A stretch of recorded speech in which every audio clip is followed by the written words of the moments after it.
Yabino ya lelo numéro ya sika ya magazine basango na biso o ngai Chimène Mulutu na tondi sami na esengo ya kopesa bino basango ya poko ya lelo tika na pesa bino mbote partout dans le monde bisika nyonso bozwi libaku ya kolanda édition ya lelo. Premier ministre ayambaki président ya Assemblée nationale tozo ba détail élément. Président et Assemblée nationale Christophe Mbosonko Diapwanga a échangé qui na nouveau Premier ministre Jean-Michel Sama Lukonde Kwenge. Président ya Chambre basse ya Parlement ayakinde pona ko témoigner ko pesa mbote pe lisusu ko féliciter les nouveaux chefs du gouvernement ya Union sacrée de la nation. Pona honorable président ya Assemblée nationale Batonyoso bazalaki kozela nomination oyo po gouvernement etiama mbangu pona kozwa ba solution na ba problème ya mboka na biso. Boyebake président ya Assemblée nationale alobi ke gouvernement ya sama ekozala ya komba oyo ekobundisa insécurité na Est République démocratique du Congo na Katanga pe na toute étendue ya République démocratique du Congo topé ya territoire national. Pe gouvernement yango esengeli kobundisa corruption. Pe esengeli susu ko rassurer gratuité et enseignement. Pe asengi na peuple congolais ba soutenir nouveau premier ministre Sama Lukonde. Je suis venu le féliciter pour sa nomination en qualité de premier ministre. Le chef de l'État lui a témoigné confiance parce que nous attendions cette nomination d'un premier ministre. Maintenant que nous l'avons, nous devons nous réjouir, nous devons l'aider pour qu'il forme le gouvernement parce que le peuple congolais attend que le gouvernement se mette au travail pour trouver des solutions aux problèmes qui se posent dans nos populations. À mon avis, c'est un gouvernement de combat, un gouvernement qui va combattre l'insécurité à l'est du pays, au nord Katanga, dans l'ensemble du territoire où régnerait toute forme de violence, un gouvernement qui va lutter contre la corruption, c'est un gouvernement qui va rassurer la gratuité de l'enseignement, c'est un gouvernement qui va porter de réformes dans les différents secteurs de la vie nationale pour que vraiment le Congo démarre effectivement une économie au service du peuple. Le Premier ministre sortant Sylvestre Ilunga a échangé avec Bongo. Na le Premier ministre entrant Sama Lukonde tozo ba détail d'éléments Oyo ya Michel Benami. Le Premier ministre sortant Sylvestre Ilunga Ilunkamba a échangé avec un jeune successeur naye Jean-Michel Sama Lukonde Mokolo ya lobi mercredi 17 février na deuxième niveau kuna na hôtel du gouvernement. Ezalaki pe occasion pour naye ya ko profiter na ko remettre ba clé ya bureau ya primature. Et sengeli boyeba ki rencontre entre les deux chefs ya gouvernement ezalaki ko s'inscrire na optique ya remise et reprise entre les deux premiers ministres sortants na les ministres ministre entra Oyo et Kozala dans quelques semaines. Bokanga pe boye bakena ici échange na bango, Sylvestre Ilunga Ilukamba a faire visiter ki ba bureau ya réserve na premier ministre kuna na immeuble intelligent pe ayaki lisusu commettre na disposition ya successeur na ye cadre ya travail Oyo ezali ko correspondre avant remise et reprise officielle. Cérémonie yango et intervenir après investiture ya nouveau gouvernement par l'Assemblée nationale lors ya session ordinaire ya le 15 mars 2021. Âgé ya 43 ans, Sama Lukonde azali nommé premier ministre mokolo ya lundi 15 février 2021, ancien ministre ya sport, jeunesse et loisirs na gouvernement Matata. Le nouveau chef ya exécutif national abengami ya ko matérialiser vision ya président de la République démocratique du Congo, Félix Antoine Tshisekedi Tshilombo. Roger Singhi na parti naye va féliciter le chef de l'État Félix Antoine Tshisekedi pour la nomination et premier ministre. Tous va détailler l'élément.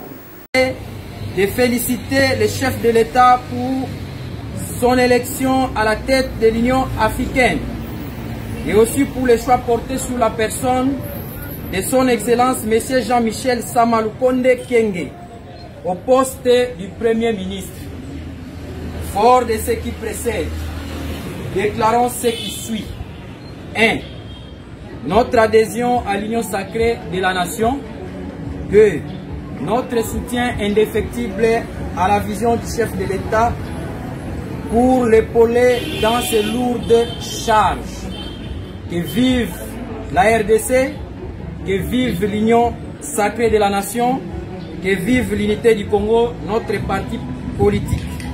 Fête à Kinshasa le 17 février 2021 pour l'unité du Congo, honorable Nsingi Mbemba Roger, président national. Le lieutenant Jules Ngongo a l'obéli opération Oyo FARDC et Lansaki Naituri, tout le reportage Oyo. Les forces armées de la République démocratique du Congo en Ituri ont lancé les opérations contre le groupe armé Codeco ALC à l'est de la ville de Bunia, Codeco Bon Temple à l'ouest et FPIC dans le sud-ouest. L'objectif est d'écarter et détruire la menace dans le périphérique de la ville de Bunia. Du 16 au 17 février, dans la partie est de la ville, les forces armées ont attaqué et conquis le nouveau bastion du groupe armé Codeco situé à 25 km, notamment les localités Malabo, du clan Anou, de Kwabu et Ndungwe dans le groupement Djili et Peni du secteur Walendu-Tati en territoire de Djougou. Le bilan de ces opérations se présente comme suit. 9 éléments de groupe armé Codeco Bar ALC neutralisés, 2 armes de type AK-47 et plusieurs munitions de guerre récupérées par votre armée. À l'heure actuelle, les forces armées poursuivent les opérations vers la localité Kelo et Kodia au sud de Logo. Dans la partie sud de la ville de Bunia, les forces loyalistes ont conquis les localités Songolo, Androzo, Medou, Gangou, zone d'influence de la milice FPIC et quelques éléments réfractaires du processus d'EDR de la FRPI. Par ailleurs, ce matin, lors de patrouilles de combat dans la partie est de la ville de Bunia, nos hommes ont découvert 2 positions défensives de la milice FRPI à Songolo et à Medou, qui sont le renfort de la milice FPIC dans sa zone d'influence pendant que les leaders de la FRPI niaient cela. Le commandant secteur intérimaire des opérations en Ituri, l'amiral Ejidengoy, demande aux leaders de FRPI, Mbadou, de retirer immédiatement ces hommes pour faciliter une bonne conduite opérationnelle aux unités de forces armées engagés dans la partie sud de la ville de Bunia.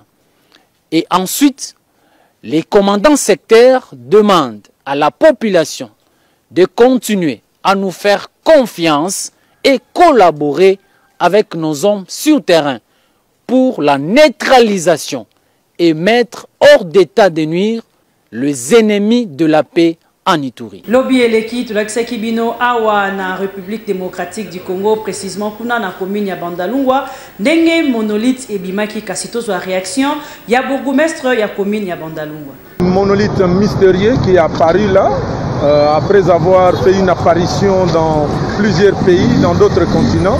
Et pour la toute première fois, on voit le monolithe apparaître en Afrique et au Congo, plus précisément à Kinshasa, à la commune de Bandalungwa. Je suis étonné, on veut comprendre quel phénomène, ça, on laisse les scientifiques suivre cette affaire. Dekorabi Mavinga yom toza sur place nini monolithe ebimaki, population a tumbi yango pesa biso ba détail yom toza sur terrain. Bazongza monolithe na biso. Voilà, toza awa na bandal na bakaya na rompo bakaya sika monolithe ebimaki lundi. Lobi ba pandi yango awa bana bandal monolithe eza na mabaya na kati. Monolithe ebimye panzani, je pense que bon na ba image relaxa biso na tozo kamwa bana bandal ba kamwe ba pourquoi makamba lukuta boye. Pourquoi makamba lukuta monolithe ebima yango moko. Oyo basali ya kosala toza ana bandal ezolekela bato la police ete kozala po babukaki yango panzani siko bakendo moni population baye kotala pourquoi bakosi makamba boye. Ezali bon ya bino Rabi Mavinga.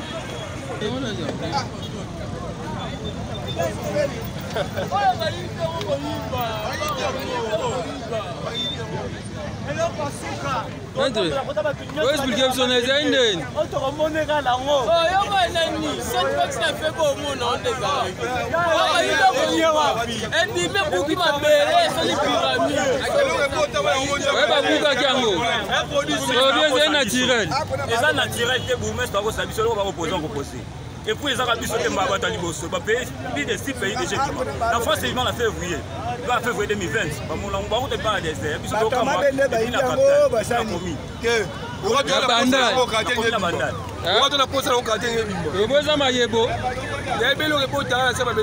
monolithe c'est le naturel, mais biso ba esa biso za naturel. Naturel quoi ni rosa. Et le naturel rosa en métal. Libende. Ah, libende wana za naturel. Wana ba tsaka ngo tsepe bato.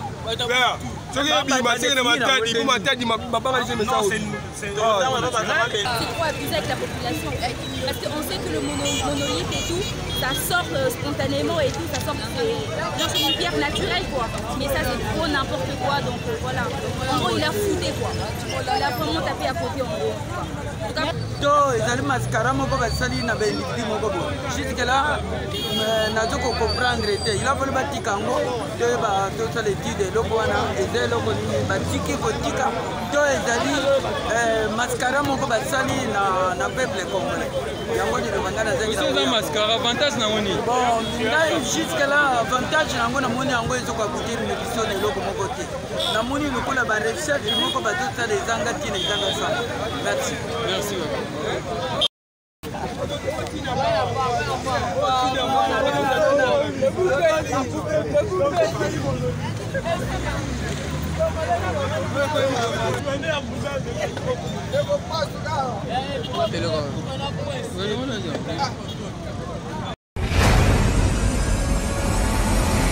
Toyokaka biso nyonso nzukumai kasi tolanda soki elakisaka nini ba vendeur nango ba expliquer biso. Tolona kango tracteur esali la boue esali airs ba bionné ale ozimbuma oyo obandi okausi yango so comme na 10e mo bando pasola ngo bandi kolona olola na likulu moko mo misatu mo mine ebimaka quantité ya mo petit basé boye na mo mine wana ko filmer ngaike na mo mine wana ale zo bima mo quantité wana tolongola kango eza makasa na ngolongoli makasa bozo kwaka kumai bozo tala eloko aliaka ngo tokisi yango eza ba sorte bele ba musutu eka ufaka ba tokisa ngo lokwa kaka madesu bamosusu kaka ndenge eza mobesu boye yango na mai otyenda mamungwa na nzungu otokisi yango obandi kolongola ozolia soki okolia mobesu boye te mobesu batetaka te batetaka yango soki ebeli otoki mpenza ebeli soki ofungoli boye efungwami soki ofungoli efungwami ozolia nde mbuma nango eza na kati bon eza protéine eza mpe mbuma eza lokola nguba ozomona eza lokola nguba mbuma nango soki otokisi ozolia kaka mbuma osobwaki osi kaka mbuma ngo ozolia na monoko mbuma na ezaka poussière eza kitoko makasi njuguma eutaka nda mapembe balolo yango na mabele njuguma moso oteki aho tozala bénéfice makasi njuguma bao kitoko nguba kitoko ezaka madesu oteka yango na bikolo tosi eza ekolo wana za tosi ekolo nazo ekolo natomboli yango boye nazo ekolo natomboli yango boye mondo otya na maboko ekolo boye toteka yango 1000 fois ante topesaka makasi sokoli yango ozala mikuwa te epesaka mikuwa epesaka mikuwa ya nzoto ntango na ye monene naoneka biloko baluba me tozoli yango kaka. Magazine BNB Salibongo constat sur chips oyo basalaka na base ya loso. Deborah Demo a signé reportage. Magazine BNB ekitaki sur place pona koyeba ndenge nini ba fabrikaka chips ya loso oyo eyebana na kombo ya gaou etekamaka partout na ba école, église pe na ba coin ya ba avenue. Ezalaka na impact surtout epa ya bana po ba préféraka yango makasi. Kasi esalemaka ndenge nini tozwa explication. Machine wana etravaka à l'aide à courant. Donc, ils appellent à l'osso, na munga to sangisi c'est tout. L'osso tonika par kilo. Ko sopama ya moni ba sopama wana ezapo na monter tango à l'aide des autres tourner, tout ça rapport et refroidir ni palier au pot et chauffer na kati. Donc ba sopama ipo et se refroidir. C'est où en Chine, ba Chine ba salam. Pour émission to commander au sala. Le le ko bazate so mutu koma ko bongisango ko monter en biso moko. Ezaka monteur et clou vis na flasque c'est tout. J'étais ba WhatsApp parce que pour na ko forcer le sopo et bima na tige parce que la machine comme déjà à kala il y a moyen benda sous yango mo za la rater. Yango ba mo tan zete pour na lo sekedi. Otiga ba boyo zo tsaka lo so yango eze bima na. Par kilo za 400 francs. Le sopo ça ga chips eza riz naturel. O ya biso moko production na biso ya Congo awo. Eza base nango eza pona kolia. Mais tango ba chinois ba eko yana ba appareil wana nde balakisa biso ko bango loso ya kolia bango basalela ngo pe ba risi souffler wana yana balakisa biso nde to bandi ko salela yango alors que ça na ba convenient mon côté pour biso na njila to bando liango depuis to saba na mikie si le lot komi ba grand garçon ba papa ya bana to liaka yango tout cas convenient moko ya mabe ezate et loko na osengaka na l'état congolais il faut luka production à encourager bateau ba osala musala oyoyo à renforcer ba matériel pour ba biloko pe koma importer lia makana bamboka mususu. Eloko nini ezosala que ba fille mère ba koma ebele tozo ba détail oyo na reportage ya Neskins Mabanza. Premièrement, eza problème oyo to bengaka délinquance juvénile. C'est-à-dire botomboki ya bana. Ezaka pour na raison te kolobake famille ou bien baboti bazangi ba moyen de tinda mwana akende libanda. Eza d'abord éducation ya famille na bango. Mwana oyo aza bien éduqué na libota na ye, même ici à la linzala akoko se méconduire te. Mais oyo azo se méconduire c'est-à-dire na kati na za na éducation te. Alors tant on se trouver na kati ba difficulté akoko s'emporter se comporter ndenge azo mona. Alors et l'autre côté c'est la éducation. Moi, je suis bien éduqué. À quoi vraiment kotambola, ko se me conduire nandege nae. Donc ce que tu as là, nous surtout na elingi ko lobaka kate ke baboti bazangi te. Toza na bane belé ya basi. Oyo bakoli na ba difficulté na kati ba famille na bango mona kolia kutu penja okoko lobela ngote ba délaissage. Mais bana basi musu ba kepi mabala o bisu to yebi vierge. Est-ce que bao wana basaba sitelo kola ba msusu bakoko kanga mtema telo kwa bao msusu na bao sala donc ezaka éducation ya libota soki na libota za bien éduqué ata wapi robatela ka éducation ya libota na bino Par rapport à sujet wana ba raison est tellement ébélé. De un d'abord ils ont revenir na éducation à famille autozo bimela. Par rapport à la conjoncture à famille, par rapport à la conjoncture à mboko tozaleli. Ce qu'on comité na ba question lo konido sala ki ezala bongo. Peut-être moi na botami papa zate pa maman zate. Et comme le lo ba boko laye ba comme ko céder déjà charge wana le ki makasi.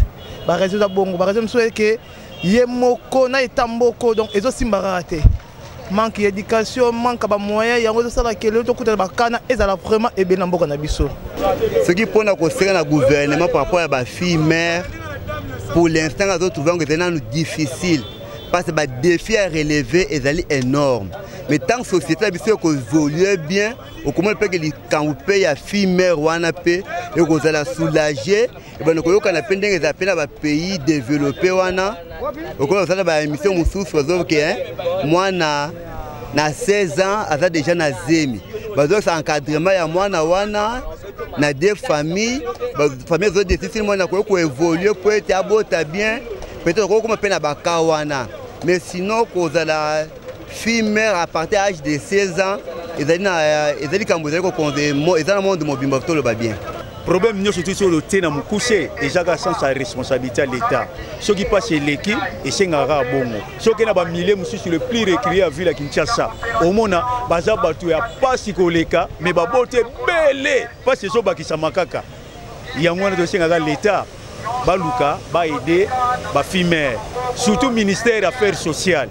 Basa la tout système moko ba récupérer bango ba o ba yebata musala te ba pesa mo ba formation moko na ba domaine songolo o ba ko se retrouver ba sali mo ba emploi na bango pe ba ko lisha pe bana lobi pe ba ko zonga na nzela ba ko zonga bina na rythme ba bali pe litonge ya Zamba ezalaka nini grâce ngangu a signé reportage oyo babengaka yango litonge ya Zamba eutaka na plateau de Batike pe lisusu na bandundu toujours awa na République démocratique du Congo ezalaka riche na ba vitamine C na yango caméra ebenbe kitaki na terrain pe ekutanaki na moteki matonge ya Zamba a expliqué boye eutaka na bandundu plateau somba yango ezalaka na ba vitamine C surtout na ba pota na aussi yango olie yango omona na ba pota na donc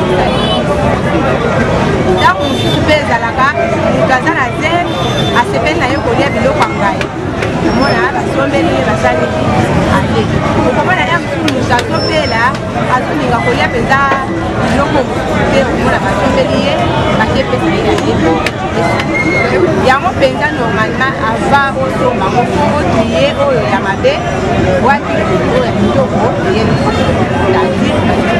tokende kuna na commune ya Limete epai wapi ba poubelle publique eza entreteni malamu te Luisette Yala apesi biso balika na boulevard Lumumba na commune ya Limete kobanda na première rue 18e rue batiaki ba poubelle publique kasi biso tokitaki pona kotala yango esalaki na yango bien makasi ya pasi ezalike entretien ya ba poubelle publique oyo ezalaka te ekomi kopesa pasi na ndenge ya kosakana te botala bino moko ndenge basalite ekomi nango kokweya boye na micro ya BNB Mag boyoka communication oyo Taba tchaki yango na sepelaki ya to mpona koevite badefo oyo bapoubele ezosala bon na Limete awa tomoni bapoubele publique ya don ya sep Congo na bapoubele publique ya commune ya Limete na eloko tozodeklare kaka bazwaka temps ya kozonga kovide bapoubele wana subi na kati ya bouteille ya mai bien ya jus ebwaki na kati ya poubele donc nzela nyonso ekoma babouteille ya bamasuba eza bien te epelaki nango makasi napesaki merci mingi na son excellence monsieur le gouverneur Jatili Ngobila mpona initiative oyo ya kotiaka bapoubele parci parla surtout na bare kosunga biso parce que bapoubele esala bien par rapport ya mai tomelaka ya basashe baji tomelaka ya babokale bamai tusa babiloko wana ekwakamaka na baterasi yango nde totesa terase kapiti tanke azwi mwa initiative ya kotiaka bapoubele osepelaki nango mais le problème c'est quoi tosengi na papa gouverneur suivi na babiloko parce que tomoni bamosusu etondi basashe etondi bapoubele nyonso etondi ekoma okweni oyo eza prince boulevard Lumumba tanke biloko ekomozopa basusu na se ekoprovoke susalite mbula ebeti wana moni bakusu ekomotambola esala bien te. Problème oyo tozodéplore gouverneur azosala mosala na ye ndenge esengeli te. aza na botindo ya kosalaka contrôle mpo babourgmestre na ye mpona kotala commune ndenge nini ezotambola chaque commune. Tala la commune ya monene lokola limité na ntango ya mindele bazalaki limité, c'était une grande commune. Commune parmi babelge bandotanga commune limité ezalaki parmi bacommune oyo ya malamu. On a deuxième rue précisément dans le quartier résidentiel. Tous vivre dans des conditions de malamu. Salité tondi mingi. En tout cas, ceux qui sont la population, Papa bourgmestre ya commune ya limité Douglas Kulu, en tout cas, tokosenga na yo osala suivi ya ba poubelle oyo. Po idée ya kotia yango ezali na yango malamu kasi suivi nde ezali kozanga awa. Soki okosala kaba suivi chaque samedi eko banda kosala kitoko po ya boye eza normal te. Asalaka biloko ebele Papa Wawa expliquer musala na ye oye asalaka. Bon, en principe ezali site artistique. Ezali atelier ya Baptiste. Bazo fabriquer biloko nyonso ya art par secteur et par filière. Donc tozali na bois, tozali na sculpteur, tozali na bakekele, tozali na bavanier, tozali na bapeintre, pour na couleur, et ainsi de suite. Donc, chaque artiste azali na spécialité na ye comme filière. La filière wana yango toyoki tolobi ke toza na ba peintre, toza na ba vanier, toza na ba sculpteur, toza na maroquinier, toza na ba couturier. L'idée ezali ya biso moko te eza métier déjà. Eza métier, lokolo eza métier, mutuna oyo azali inspiré nango, ausala yango sur base objectif yali ka zambongo. Les idées mais les objectifs à tenir que les amoussala na sala pour na zombo. La difficulté est belée, non seulement le matériel, marché est malamouté, là la culture n'est pas organisée. Nous sommes dans l'artisanat. L'artisanat au Congo est de là comme que yé banaka position en côté. Sauf que le lobby artisanat est banité. Tous allez une formation professionnelle artisan et métier. Tous allez culture et art. Tous allez dans le PME, ministère MISAT. Alors que dans l'artisanat, vous avez les artistes. Mais si on a quatre yabatumisa, tu y es se focaliser et pas à banane. Donc il y a une culture et art, donc il y a une formation professionnelle, artisan et métier, ou bientôt qu'il y a une PME. Et en principe, c'est la PME. Vous n'avez pas de petite et moyenne entreprise, vous avez artisanat. Dans l'artisanat, vous avez les artistes. Mais là, comment vous allez organiser? Mama batika kibanoko babotolio biloko papa batika kibatata mwasi babotolio héritage abana nangai eza kombo na Yesu yo. Invoque-moi et je te répondrai, je t'annoncerai de grandes choses, des choses cachées. Jérémie 33:3. Les titres ya Nzembo ya sœur Sylvie Mbidi. Oyo sortie officielle eza déjà wa le 27 février oyo nangonga ya 20h juste oza mobimba bokozwa déjà banzembo kitoko ya sœur Sylvie Mbidi na ba plateforme nyonso ya téléchargement mingi ya koloba te mwa partia muke boyoka soni nangaye Amina Nzambalola Amina makasi nanga yo Amina soswa mobalo yo. Hey, Sœur Sylvie Mbidi, qualité déjà ya so oyo na yoki. Rien à dire na bandi ete bana na Nzambe bakozala édifier kitoko oyo wapi. Nzembo kitoko pona kokumisa nkolo. Pardon, bo excusez botika ngai na bandela boyoka susu mwa moke. Champion, biso peto bengi yo champion. Lelo couvre fe yaya, inite kominde ya kotanga e. Amina tangwe kokyo yo. Amina sembola loboko e. Amina homme de douleur e yo. Sœur Sylvie, Jérémie 33:3. nzembo oyo eza kitoko makasi le 27 février tokozela yango maboko polele.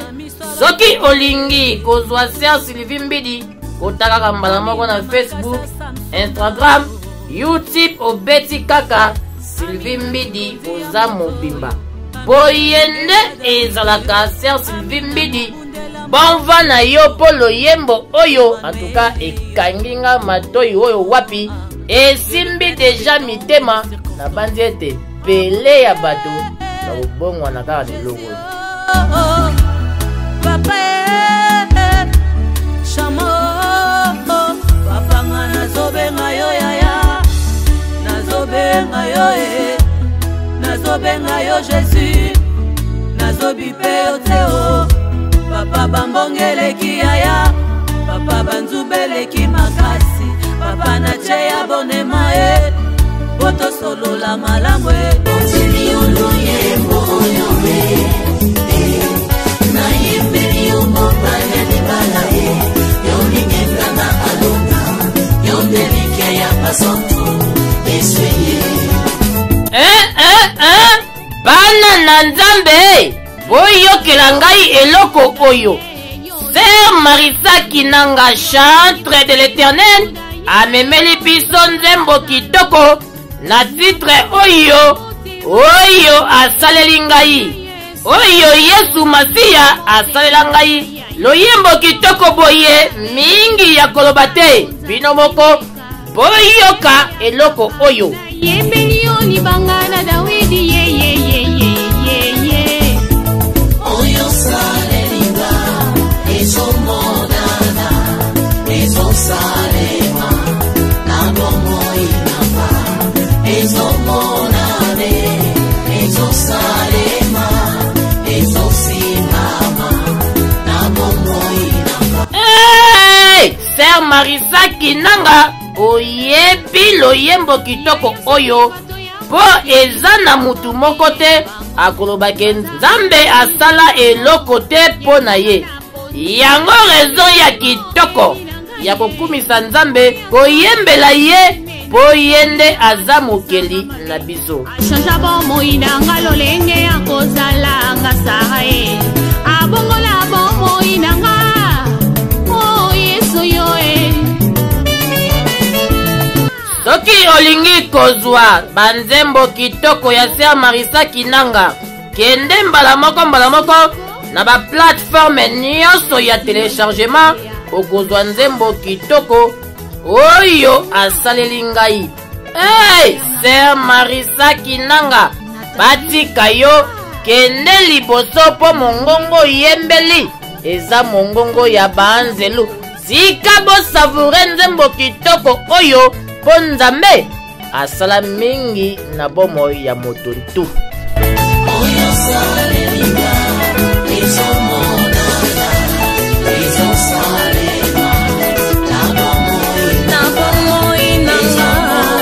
Na élément oyo nde to boucler présentation na biso ya poko ya lelo. Merci na fidélité paye confiance au bozo pesa na biso tango nyonso mingi to pesa merci na équipe technique pe rédactionnelle mobimba na mosala kitoko o ezali kosala ma mikolo nyonso kasi sans oublier les coordonnateurs le plus gentil de l'Afrique centrale Baudry Kanda. Édition à lelo na dédié ango spécialement et pas ya Patrice Moubei, autrement dit Coco Patrice oya maman Tania Ngalabino tokutani mikolo ezali koya soki Yesu Christou Nzamba bomoy apesi biso lisusu pema et restez toujours branchés sur De La Foi TV.